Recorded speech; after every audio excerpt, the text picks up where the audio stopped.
Samedi 23 janvier s'est ouvert la deuxième édition du 24 MX à l'Estrême.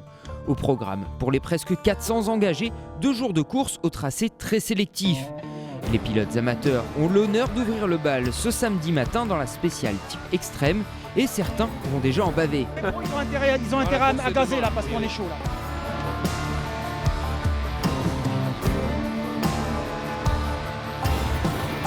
Je donne le départ de spécial. Il faut compter, vous avez 400 motos, donc au moins 400 bonnes fois, x 2, ça fait 800.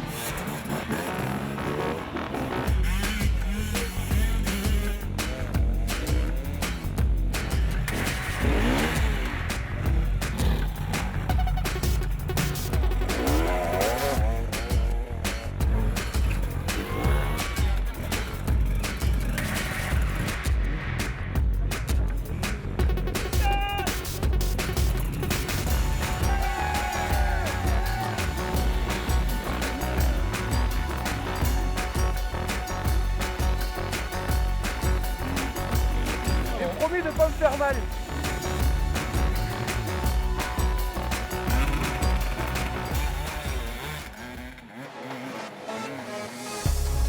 Derrière, les 60 pilotes pro entrent dans la course pour 2 tours. Le grand favori Johnny Walker signe le 4e temps au premier passage. Il est précédé par Wade Young, 3e.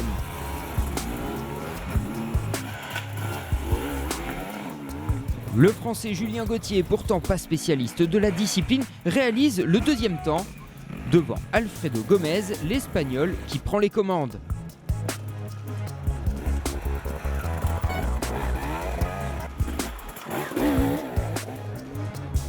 Dans la foulée, les pros repartent dans la spéciale. Les chronos du jour vont permettre d'établir l'ordre de départ du dimanche. Au terme des 2 tours, Graham Jarvis, le numéro 2, pointe seulement à la 10e place. Sur le podium, on retrouve le pilote KTM Alfredo Gomez qui rétrograde en 3e position. Son équipier Johnny Walker prend la 2e place à près de 4 secondes du leader.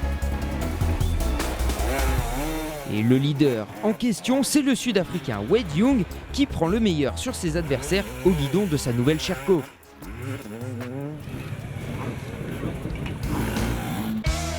L'après-midi, les enduristes se retrouvent au bord du Gardon, en plein cœur de la ville d'Alès.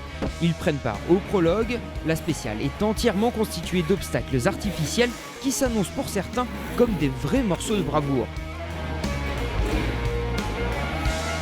Après que chaque pilote ait établi un chrono dans son groupe, les 20 meilleurs amateurs s'affrontent ainsi que les 20 meilleurs pros, chacun dans une finale. On commence avec la finale amateur où les 10 meilleurs pilotes seront qualifiés pour la super finale qui les opposera aux pros.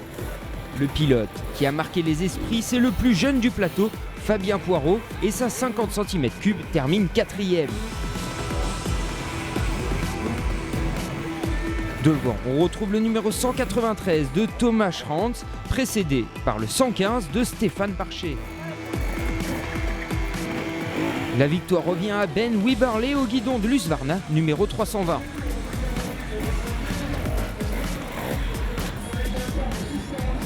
Chez les pros, on frôle la démonstration pour Johnny Walker, le vainqueur de la l'Estrême 2015. Parti 2e, il met la pression sur Wade Young, qui connaît des soucis en franchissant les rondins de bois. Le pilote KTM s'impose, le Sud-Africain, lui, est relégué au-delà du top 5.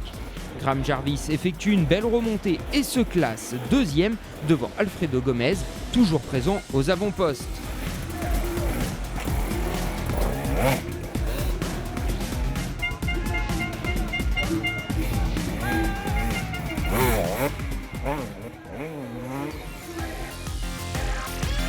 Place à la dernière course du jour, la super finale.